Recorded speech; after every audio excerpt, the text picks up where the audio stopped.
I'm cross-posting this video here for the same reason I'm putting it in the public domain, so that it may be of benefit to others, so that others can learn from my experience, so that you can prepare yourself for such an eventuality. Hopefully you'll never need to use this information, but if it happens to you by watching this video and listening, you'll be able to be prepared and know what to do if it happens to you. The time is 7:55, 5 minutes to 8, 1955 hours on Monday, 21st of October, 2024. Okay, I've just recovered from a very mild hypoglycemic episode. Nothing to worry about, I'm much better now, but I want to share my experience while the memory and experience is still fresh in my mind, so that it's instructive, because if something like this happens to you, you know what is happening and you know what to do to resolve the issue.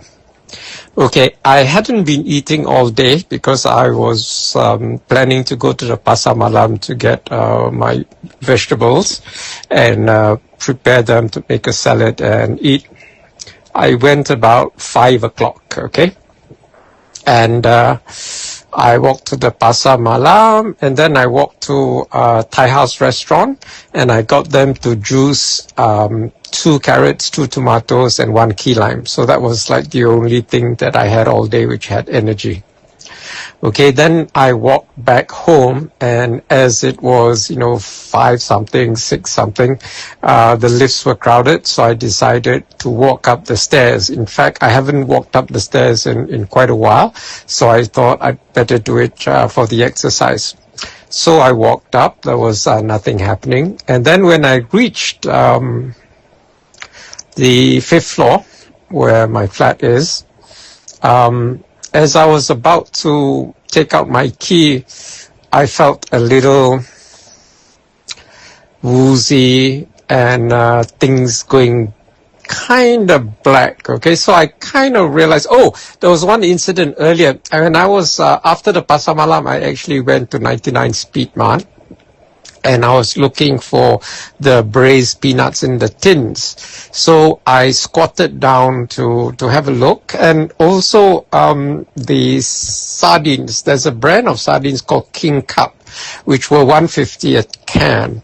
So I wanted to look for those. So when I bent down to look, I fell over backwards, terlentang. And I thought nothing of it because I didn't have any dizzy spells or what do you call it, or feeling woozy or blackout. So I just thought, I was, my center of gravity had shifted, my balance was out. So I recovered and I didn't hurt myself, didn't knock my head or anything. So that's fine. In the event, there was no King Cup sardines. These are the cheapest sardines, they're 5 ringgit, but they had, I think Fisherman brand or something, which were 4 ringgit a can, so I didn't bother to buy those. So anyway, when I was about to take my key to open my flat, I did feel woozy and things beginning to get black, and I think that's why they call it a blackout, or fainting spell. So anyway, before I could faint, I aborted trying to find my keys and opening the padlock. I went to my neighbor's flat where the grill door was open, and I asked him if I could lie down on the floor because I was not pitam. And the thing to do is to lie supine, that is on your back on the floor. If possible, put your butt against a wall and raise your feet, your legs and your feet. But I didn't want to do this in someone's house because, like putting my feet against the wall, they might think it's a bit unclean and a bit kurang ajar, whatever. So I just lie down, and this is the second best thing, and it works, almost as well. You just lie down supine on your back, that is, and bend your knees, okay? And don't try to get up. The whole idea is to get the blood in your body to go to your head, because when you have a fainting spell, there's not enough sugar in your brain, okay? So your brain can't function, so it tends to go into shutdown mode. So to prevent the shutdown mode, you just lie down like that for a few minutes, however long it takes. I didn't time myself because I was in no state. But eventually when I did open my eyes, things seems a lot brighter than before I went. So, it literally is a blackout. It does get dark. Okay, so from that supine position, I squatted. Not squatted, I just sat up. It's important not to stand up straight away, because if you do, you'll get the blood from your head going down to your feet, and then you'll get another attack.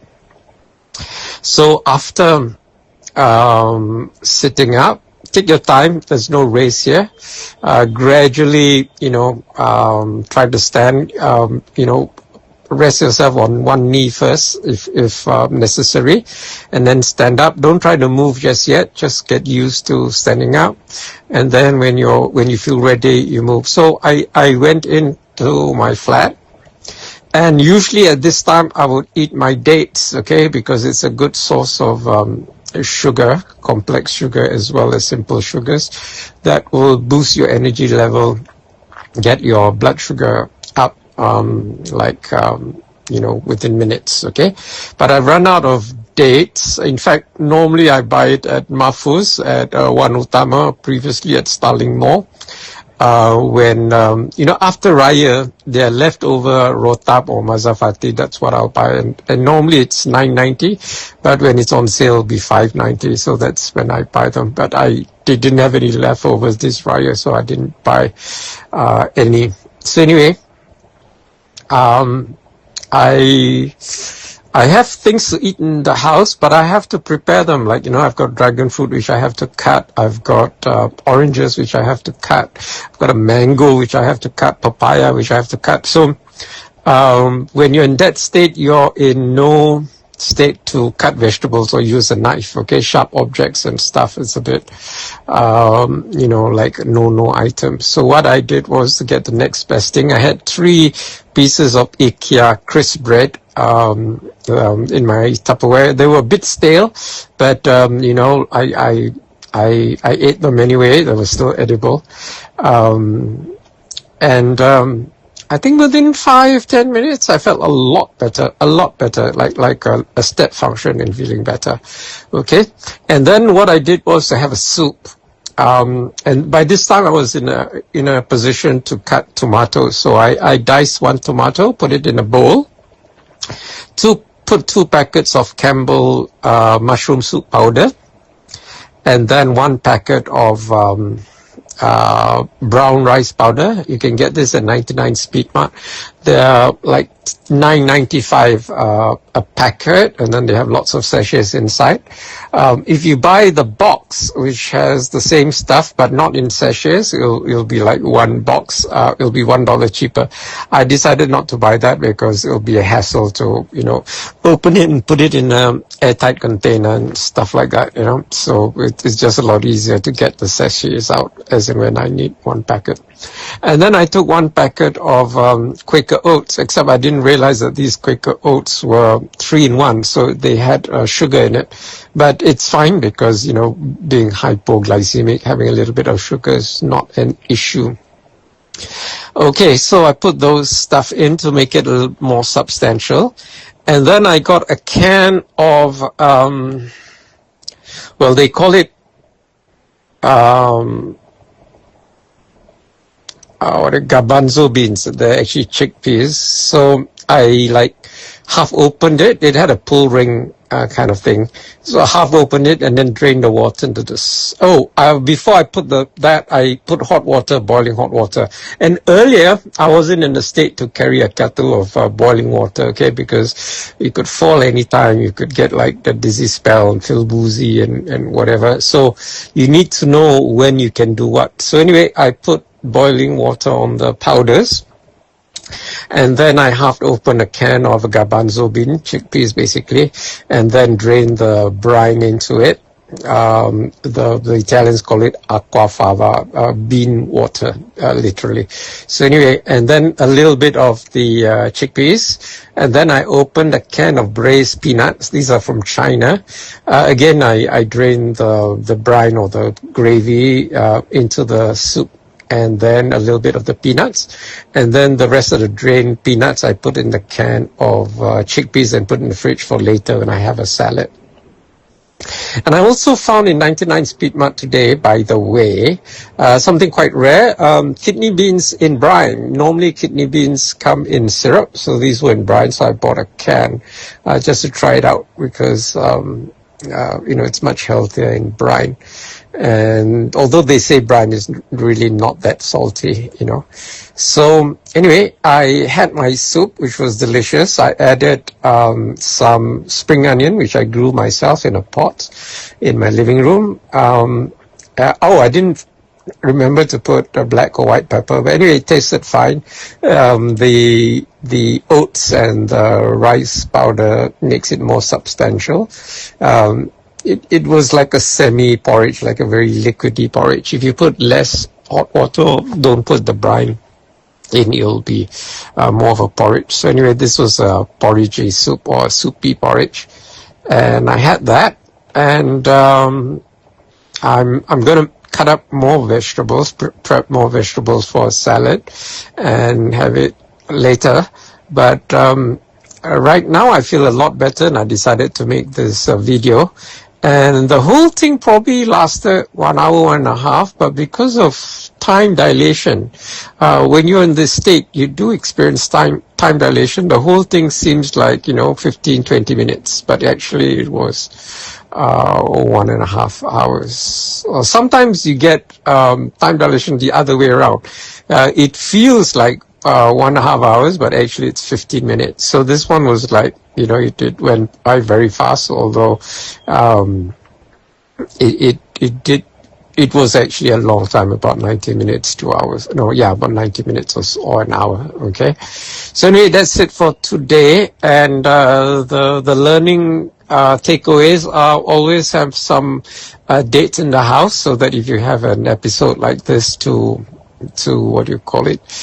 straight away eat the dates to get your blood sugar up. And also, if you're squatting down and you stand up, you feel dizzy, that's called postural hypotension. So having low blood pressure when you change your posture.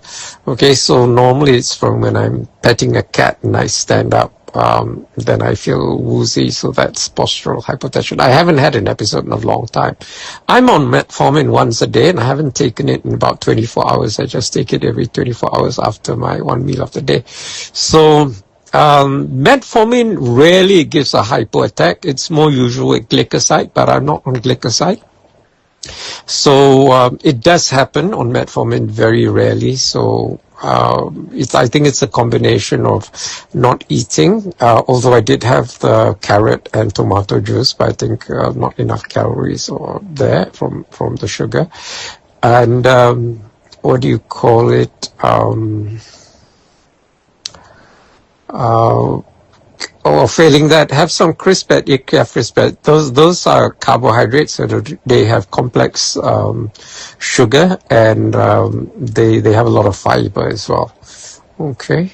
Of course, you can drink some 100 plus, but you'll get a sugar spike, and then you'll start yo-yoing, and then you get into another set of problems. Okay, the thing is to get sugar that would slowly rise. But if you're having an attack, you want it to quickly rise, but don't take so much, just a little bit, so that you don't get a crash.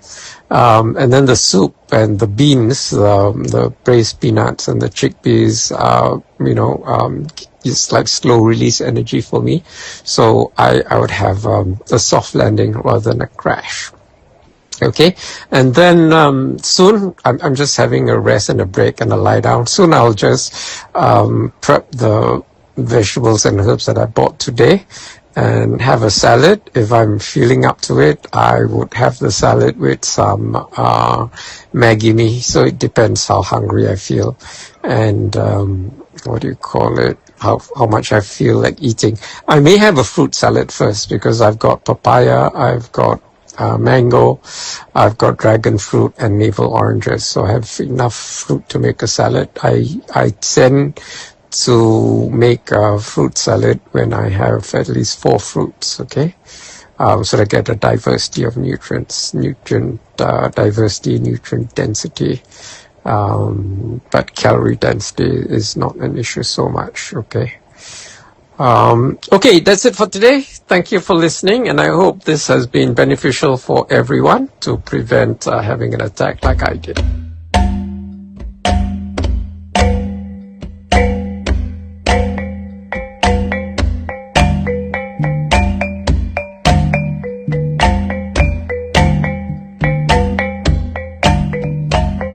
Share your thoughts in the comments below. Don't forget to like this video and subscribe to our channel to show your support.